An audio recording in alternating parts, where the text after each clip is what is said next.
हम पढ़ेंगे communication skill, passion centred interviewing technique. सबसे पहले हमें जब भी कुछ भी करना होता है हमें इंट्रोडक्शन देना होता है, ठीक है ना। तो introduction, introduce yourself and ask the patient their name and how they like to be address. ये बहुत इंपॉर्टेंट है, बहुत बार आता है question. How they like to be address, address the patient by the name and the pronouns given. Sit at eye level near the patient. तो सबसे पहले हमने अपने आप को इंट्रोड्यूस करना है और उससे अपने उसके प्रोनाउंस पूछने हैं, और ठीक है। देन एजेंडा स्टडी करना है, यानी कि जो भी कोई काम करना है, आज जो करना है उस पेशेंट के। Identify concern and set goals by developing joint agenda between the physician और पेशेंट। वो डिसाइड करते हैं कि आज हमने क्या डिस्कस करना है, ठीक है ना। रिफ्लेक्ट करते हैं, मतलब कि फिर हम उसको सुनेंगे, वो आएगा अपने कंप्लेंट्स लेंगे। Actively listen, synthesize information offered by the patient particularly with respect to primary concern की बातों को फिर हमें सुनना है बैठ के, ठीक है। फिर उसकी जो फीलिंग्स है उसको वैलिडिकेशन करनी है। लेजिटिमाइज, अफर्म कि पेशेंट के पर्सपेक्टिव को हमें वैलिडेट करना है। आई कैन फील यू, या ये ऐसा है, ठीक है। फिर रिकैप्चुलेशन, यानी कि समराइज करें उसने क्या कहा, ताकि हम के जो हम सुन रहे हैं वो हमने करेक्ट, जो हमने बातें सुनी है हमें जो समझ आई वो करेक्ट इंटरप्रिटेशन हुई है या नहीं हुई है, ताकि उससे लगे कि हमने उसकी बातों को सुना है, we are attentive. Then facilitation के इनकरेज द पेशेंट के फ्रीली विदाउट गाइडिंग रिस्पॉन्सिव। तो हम उसे खुद बोलने देंगे, हमें कोई गाइडिंग क्वेश्चन करने की जरूरत नहीं है। Allow the patient to ask questions throughout the context, जो है हमें इंटरव्यू जब भी हमें करना है, पेशेंट आया, रिड्यूस योर सेल्फ किया, और हमने जब भी हमेशा इंट्रोडक्शन से स्टार्ट करना है, फिर गोल सेट करने हैं, फिर रिफ्लेक्ट करना है, फिर वैलिडेट करना है, फिर रिकैप्चुलेशन करनी है, और फिर फैसिलिटेट करना है। इस्टेब्लिशिंग रैपो जो है उसमें पैरल्स आ जाते हैं कि नमोनिक है। पहले तो हमें क्या करना है, जब हमारे पे ये सब कुछ हो गया, सुन लिया, पार्टनरशिप का मतलब है हम पेशेंट के साथ जो है रैपो बनाने के लिए क्या करना है, पेशेंट को के साथ काम करना है, जो वाला प्रीफर, और उसके साथ मिलके सोल्यूशन बनाना है, ठीक है। एम्पैथिक होना है, एक्नॉलेज करनी है उसके इमोशन, उसने डिस्प्ले किए, डिस्टोमेट understanding why the patient is feeling that way, और उसको श्योर करना है कि इस तरह फील ऐसा करता है, जब ऐसा होता है तो बंदा ऐसा फील करता है। अपॉलॉजी करनी है पेशेंट की। पैरल्स के अंदर पार्टनरशिप, पैथरी, अपॉलॉजी करना है जब वो अप्रोप्रिएट हो। रिस्पेक्ट करना है। Command the patient for coming in to discuss a problem.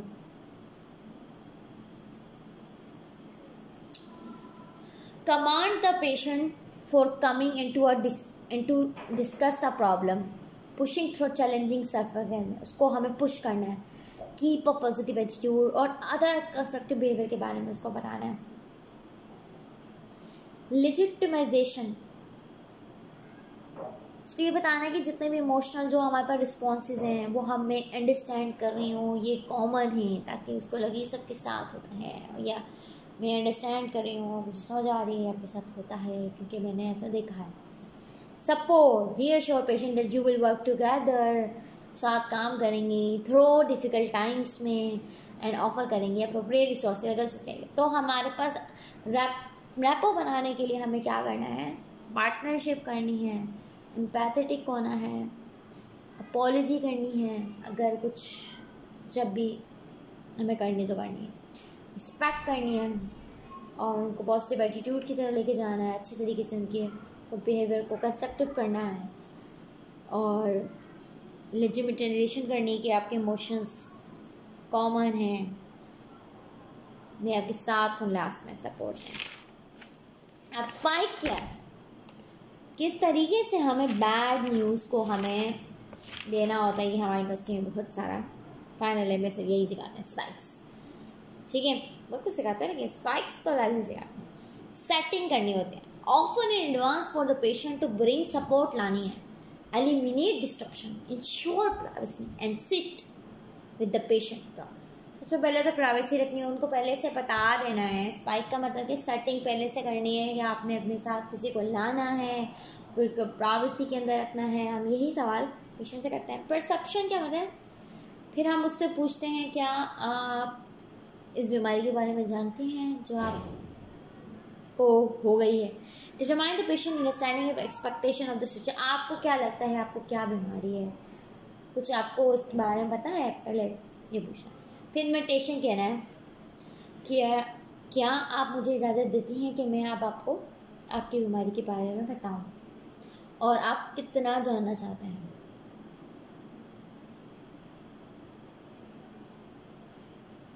ठीक है, तो हमेशा वार्न करना है पेशेंट को न्यूज़ देने से पहले।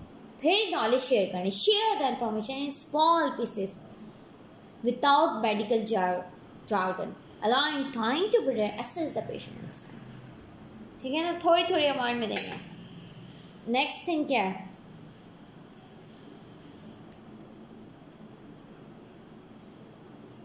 एक्नॉलेज द पेशेंट इमो। फिर उसके बाद जब बैड न्यूज़ आएगी पेशेंट को दी हमने, तो हमने उसके इमोशंस को एक्नॉलेज करना है, उसको एक्सप्रेस करने के लिए उसे अपॉर्चुनिटी देनी है, लिसन करना है, ऑफर करना है, एम्पैथेटिक स्ट्रेटजी। फिर अगर रेडी होगा पेशेंट तो हम आगे की ट्रीटमेंट ऑप्शन और गोल्स बता सकते हैं, और या फिर नेक्स्ट पार्टनर में भी रख सकते हैं। ठीक है, तो ये बहुत इंपॉर्टेंट है। स्पाइक सेटिंग निमोनिक से कभी भी याद नहीं होती, but perception, invitation, knowledge, emotion, strategy, gender and sexuality, inclusive history taking. क्या होते हैं इसमें? हम क्या करते हैं, avoid making assumption about sexual orientation, gender expression and behavior. Example, a patient who identifies as a heterosexual may engage in same sexual activity. Use gender neutral terms हमें use करने हैं। Example, refer to a patient's partner rather than assuming a spouse gender. A patient's sex assigned at birth and gender identify क्योंकि वो differ हो सकता है। Consider stating what pronouns you use when you introduce yourself. I am Dr. Smith. And I use she and her pronouns, and ask patient how they. So आपको बताना है I use she and her pronouns. Ask patient how would they like to be addressed. Reassure them about the confidentiality of their appointment. कि हम इसको it's very difficult to say confidential. कंफाइड रखेंगे हम इसकी information की, आपकी जो इंफॉर्मेशन है। और be sensitive to fact that the patient may not be open about their sexual orientation gender to others in their life. हम उसको बता देंगे कि हम किसी को नहीं बता दें। Patient privacy first priority. Do not bring up gender और sexuality if it is not relevant to the visit. Example, gender non conforming patient seeking care for hand अगर लेजिस्लेशन हुई है तो हमें कोई ज़रूरत ही नहीं है पता करने की। ठीक है ना, लाजमी नहीं है। कल्चरली इंक्लूसिव हिस्ट्री देंगे। आइडेंटिफाई कि कुछ कल्चर्स के अंदर ऐसा कोई ना कोई हो कि बंदा हिस्ट्री सही नहीं रहा। पेशेंट के पर्सपेक्टिव से हम देखते हैं कि क्यों वो हिस्ट्री जैसे देना नहीं चाह रहा है। Ask the patient to describe the problem in their own way and how the patient would describe the problem to their family and friends.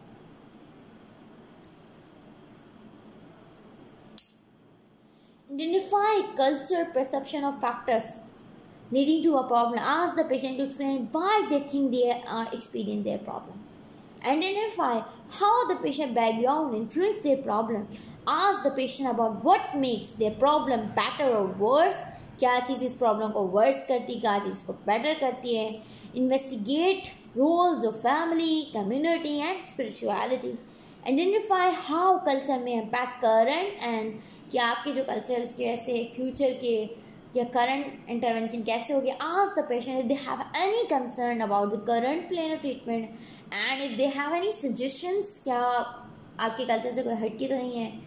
If they do not want to follow medical advice, investigate if there is a way to combine their plan कि उनके पास अपने अगर plan है उनके culture के जरिए, तो हम उसको कंबाइन करके दे सकते हैं. Identify possible barriers to care based on culture. Ask the patient if there is anything that would prevent them from seeking care in a standard medical institution. Probe for explanation. ढूंढे कि वो explain करे what may increase the chance of maintaining a good patient-physician relationship. तो हमें इस तरह से सब करके हमें पेशेंट की हिस्ट्री को बेहतर करना चाहिए.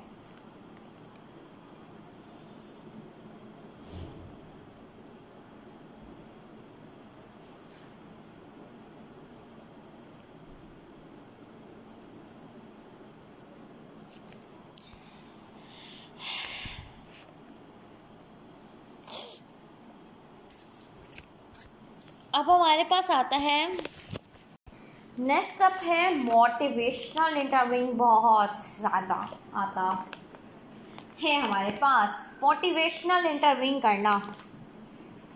इसमें हमारे पास ये आता है कि counselling technique to facilitate behaviour modification by helping patient, ताकि वो बिहेवियर को मॉडिफाई करें, हेल्प करें पेशेंट को रिजॉल्व करने के लिए रेजिस्टेंस जो आ रही है उनके चेंज में. Useful for many conditions like nicotine, obesity. Helpful when patient has some desire to change but it does not require that the patient. अगर मोटिवेशनल ट्रेनिंग करते हैं तो कुछ उसके अंदर डिजायर हो चेंज की ना, but does not require that the patient be committed to making changing. जरूरी नहीं है कि डिजायर करे तो कमिट भी करेगा. may involve asking patient to examine. हम उसको पेशेंट को कह सकते हैं आपको क्या लगता है कि ये क्या से ये बिहेवियर इंटरफेयर कर रहा है आपकी लाइफ को, और क्यों वो चाहते हैं चेंज करना, ताकि उनकी जो है ना रीजनिंग एबिलिटी खुले, कि वो चेंज करने के बारे में सोचें. बैरियर्स को असेस करेंगे, food assess, untreated traumas that may make behaviour change difficult. तो हमारे जो गोल्स है ना, पेशेंट जो भी रखे पेशेंट के लिए गोल्स जो डिसीजन रखे मस्ट बी, वो एक स्पेसिफिक होने चाहिए, मेजरेबल होने चाहिए, अचीवेबल होने चाहिए, रिलेवेंट होने चाहिए. एक टाइम बाउंड में हमें 3 महीने में आना है तो आपका ये वेट कम होना चाहिए. ठीक है. इंगेज करना है पेशेंट को. नंबर 1, नॉट जजमेंटल वे में फोकस करना है. आस्क पेशेंट टू आइडेंटिफाई 1 और मोर बिहेवियर चेंज, कि उसे क्या लगता है कि वो कौन कौन सी चीज़ों को चेंज कर सकता है. इवोक करना है. एलिकेट चेंज टॉक, चेंज की टॉक करेंगे हम, उसको बोलेंगे क्या चेंज करना है. ठीक है. कैसे करना है, कमिटमेंट कैसे करना है, और क्या क्या रीज़न है क्यों चेंज करना चाह रहा है, उसके बारे में प्लान बनाएंगे. फिर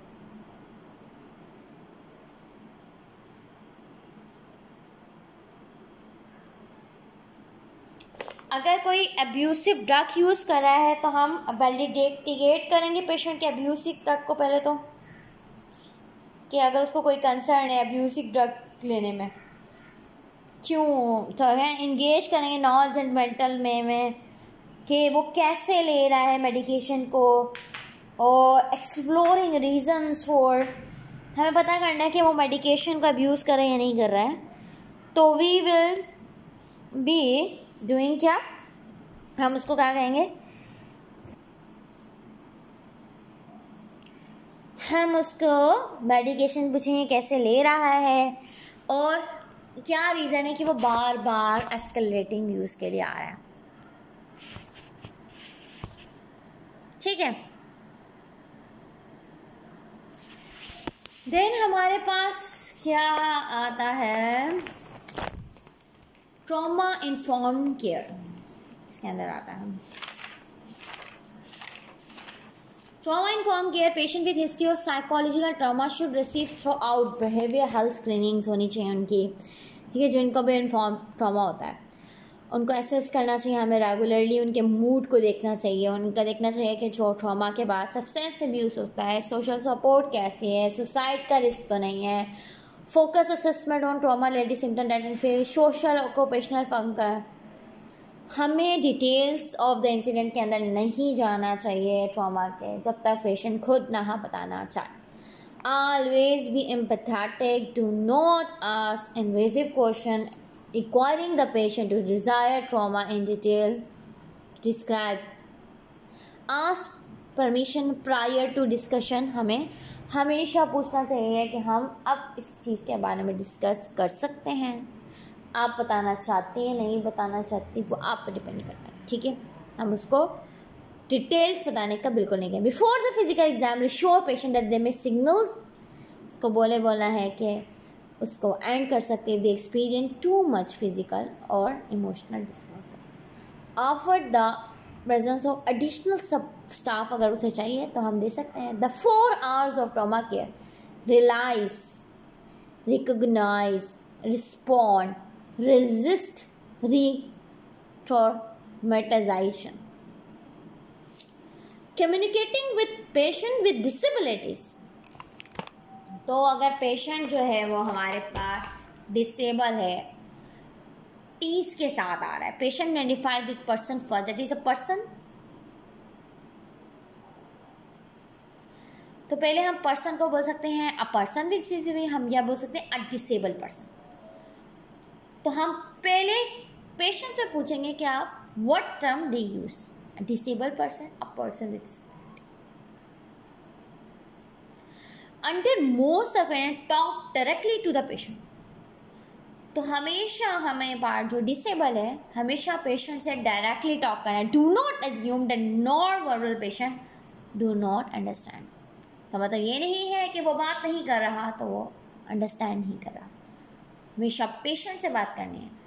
अ company caregivers can add information to any discussion as needed, वो दे सकते हैं, ठीक है। आस्क करेंगे, हम पूछेंगे अगर असिस्टेंस रिक्वायर्ड डिजायर है या नहीं, rather than assuming the patient cannot do something alone। तो हमें उससे पूछना है कि आपको असिस्टेंस चाहिए या नहीं, ये नहीं कि हाँ इसको चाहिए, ओके मे बी पेशेंट खुद करना चाहता है सारे काम। Most people, including people with disability, value their independence. For patients with speech difficulties, provide extra time for the interview. If this speech is difficult to understand, consider asking them. अगर समझने में मुश्किल हो तो हम कह सकते हैं to write down a few words or ask them to rephrase their sentence. तो हम उसे बोलेंगे या तो लिख के दिखा रहे हैं या फिर वो वापस बोल के बताएं कि उसने क्या बोला,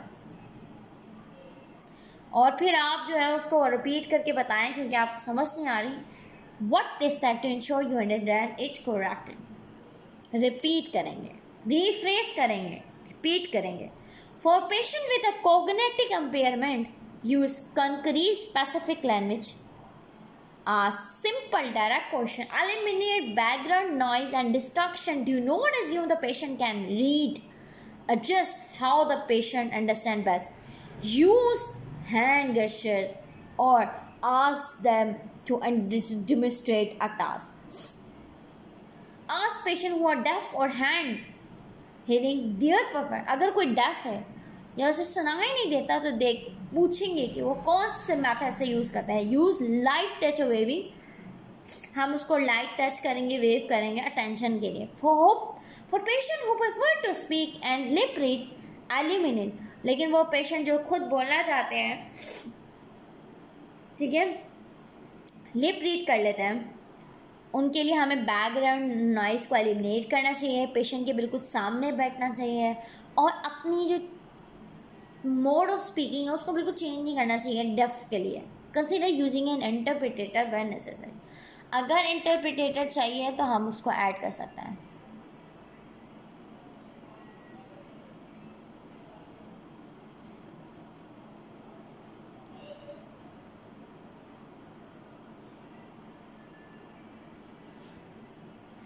As with other parts of a medical history, do not bring up a disability if it is not relevant to our visit. Example, a patient in a wheelchair with an ear infection. Do not skip relevant part of the physical exam, even if the disability makes the examination challenging. तो अगर disability की ज़रूरत नहीं है तो हम उसे bring up नहीं करेंगे, और अगर वो डिसेबल है तो इसका मतलब ये नहीं कि हम उसकी पूरी एग्जामिनेशन नहीं करेंगे। Use of interpreters visits with a patient who speak little English should utilize a professional trained medical interpreter। तो बहुत इंपॉर्टेंट है ये वाला, बहुत ज़्यादा ये। Unless a physician is fluent in this patient preferred language, if an interpreter is unavailable in person, अगर unavailable हो in person में तो interpretation service may be provided by telephone or video call। If the patient prefer to utilize a family member, अगर वो कहता है तो हम कर सकते। This should be recorded in the chart. Do not assume that a patient is a poor English learner because of name, skin, tone or accent. Ask the patient what language। अब पूछेंगे क्या लैंग्वेज हम prefer करते हैं आप।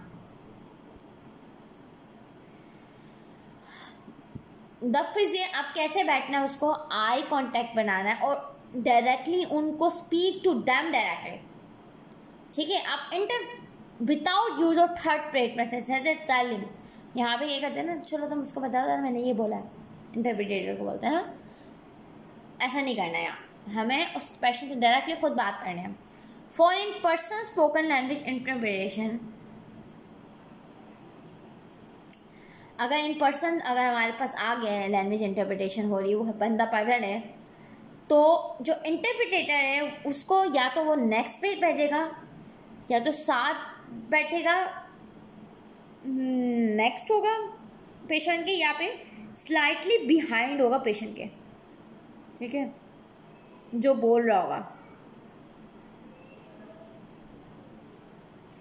या तो बिल्कुल साथ होगा या पीछे होगा बोलने वाला। लेकिन अगर वो साइन लैंग्वेज से बताएगा पेशेंट के, तो वो फिजिशियन की या तो साथ होगा या पीछे होगा। तो साइन लैंग्वेज क्योंकि हमें देखनी होगी, तो वो या तो जब फिजिशियन बोल रहा होगा उसके साथ होगा या पीछे होगा। लेकिन जब फिजिशियन बोल रहा होगा तो उसको समझाने के लिए तो उसके साथ होना चाहिए या उसके पीछे होना चाहिए पेशेंट। और एमरजेंसी की सूरत हाल में हमें कम्युनिकेशन किसी भी टूल्स से अवेलेबल हो, फ्रेंड, फैमिली, स्केचेस, तो हमें किसी भी तरीके से हमें करना है। इमरजेंसी सिचुएशन में हम कोई भी यूज़ कर सकते हैं, एवरी टूल अवेलेबल, ठीक है।